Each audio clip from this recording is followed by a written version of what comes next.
तर आता आपण मॅगी बनवणार आहोत थोड्या वेगळ्या पद्धतीने. तर त्यासाठी आपण कढई आता तापत ठेवलेली आहे आणि 4-5 लसणीच्या पाकळ्या आणि मिरची चॉप करून घेतलेली आहे. त्याचबरोबर आपण मॅगी घेतलेली आहेत. तर कढईमध्ये आपण तेल टाकून घेणार आहोत आणि बऱ्यापैकी तेल गरम झाल्याच्या नंतर आपण त्यामध्ये लसूण गार्लिक ॲड करणार आहोत. चांगला गोल्डन ब्राऊन करून घेतल्याच्या नंतर आपण त्यामध्ये हिरवी मिरची ॲड करून घेणार आहोत.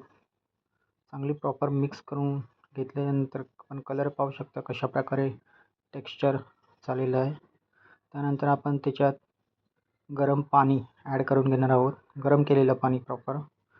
त्यानंतर आपण त्यात मॅगी मसाला ॲड केला आहे आणि 2 क्यूब मॅगीचे ॲड केलेले आहेत.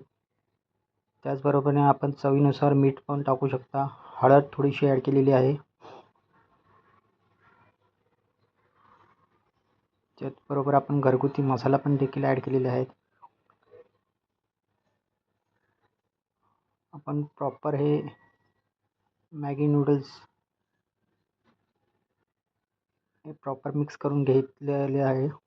मिक्स करून घेतल्यानंतर हे आपण पाणी पूर्णपणे सोक करून घेणार आहोत, जेणेकरून प्रॉपर हे मॅरिनेट होऊन मॅगीला चांगल्या प्रकारे स्वाद येईल. प्रॉपर पूर्ण पाणी आपण सुकून घेणार आहोत सोक करून. त्यासाठी आपण प्रॉपर मिक्स करून घेत आहोत. ज्यांना पाणी जर ठेवायचं असेल तर ते पण ठेवू शकता. आपण थोडी घट्ट प्रकारे मॅगी इथे ॲड करणार आहोत, बनवणार आहोत. तर अशा प्रकारे आपली मॅगी ही रेडी झालेली आहे. लाईक करा, शेअर